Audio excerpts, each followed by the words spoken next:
The resistance is fighting back to keep the homeless in Union Station. And I'm not even making this up. We have videotape here and a soundbite of a liberal woman who is taking that problem on herself. She does not want the homeless removed from Union Station. She does not want your damn benches back, Rich Lowry. You can stand. And here is her plan to stop those guard troops from doing it in SOT 11. It's August 11th. I am outside Union Station in D.C., where folks on the ground are telling me that they are about to start rounding up unhoused people tonight.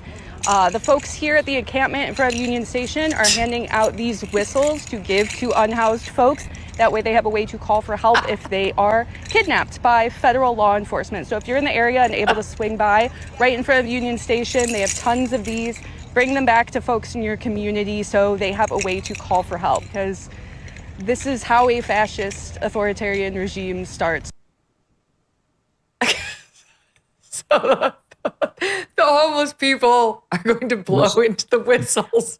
And they love whistles. What people love whistles for some reason. Who is going to come?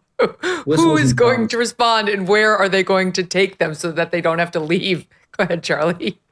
I know I'm a little obsessed with these arguments that people are making, but we've just heard 3 arguments in a row, 2 from the MSNBC guest, 1 from her, that inspire the follow-up question, and then what? Yes, right. Right on. So, look, I am a big critic of January 6th. You've heard me say it a million times. I don't need to re-rehearse it for you. Including right after January 6th on this show.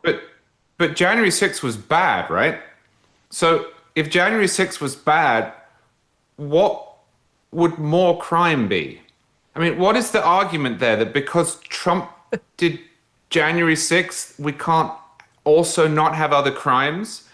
And then the unspoken argument from the same guy and then from her about authoritarianism, what does that look like?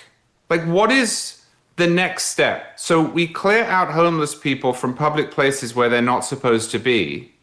And then what? America becomes a dictatorship? I don't understand what is supposed to happen next here. It's never said. It's just implied. It's floated out there as if we all understand. But that's not authoritarianism. There's no authoritarianism inherent in cleaning up a city or stopping people being criminals. If anything, the greater threat of chaos and anarchy and the destruction of freedom and ordered liberty comes from crime. So I never quite know what it is that these people want or think is about to happen, and they never explain it. Okay, but the other question raised by her whistle plan, and for the listening audience, it's a bunch of plastic whistles in neon colors, is what happens, forget, like, she's arguing, leave the homeless alone. What happens if she does the whistle plan and the homeless do what they're supposed to do and they blow into her little neon pink whistle?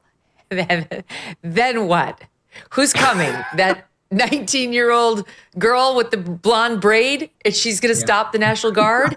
And then what, is she going to take them back home for dinner? What, she's going to take these homeless people back to her house? Because it doesn't seem to be a big appetite in D.C. to, have these people move in to the domestic housing. So what's her plan then? Like, she's going to fight the National Guard so that they can have the corner of Union Station that they've staked out. It's a win. You sit there. That's your corner. So that they can defecate all over the floor of Union Station, which is what your reporter was talking about stepping in the other day, Rich. Like, what is the plan exactly? Well, how is it a win to get the homeless, like Rose on the door at the end of Titanic, to blow their little whistles, come back, or go away. It drives me crazy because they think they're being compassionate to homeless people by letting people who are seriously mentally ill and not getting treatment or have substance abuse problems, or some of them just kind of perversely like the lifestyle, sleep on grates at night, right? And someone crapping in Union Station is terrible for everyone in Union Station. It's not great for that person either. And given the amount of money that DC spends on homelessness, if there's not enough shelter for these people, that's a scandal on its own. So they should be rousted out of public places. The ones who are mentally ill or have substance abuse problems, you try to get them help, but they shouldn't be sleeping outdoors. They shouldn't be out of their minds harassing people or attacking them. It's bad for everyone. And they just can't get their heads around this. And they think they're doing the right thing. They think giving a schizophrenic a whistle so he can sleep in a dirty blanket in the corner of Union Station is a good thing. It's infuriating. So what do we think the effect of the sparring between President Donald Trump and the Fed is going to be? Can the Fed take the right action at the right time? Do we trust in that? Or are we going to be looking at a potential economic slowdown as they slow roll any of their moves as they worry about his tariffs? And what exactly does all of this mean for your savings? You might want to consider diversifying right about now with gold through Birch Gold Group. For decades, gold has been viewed as a safe haven in times of economic stagnation, global uncertainty, and high inflation. And Birch Gold makes it incredibly easy for you to diversify some of your savings into gold. If you have an IRA or old 401k, you can convert that into a tax-sheltered IRA in physical gold, or just buy some gold to keep it in your safe. First, get educated.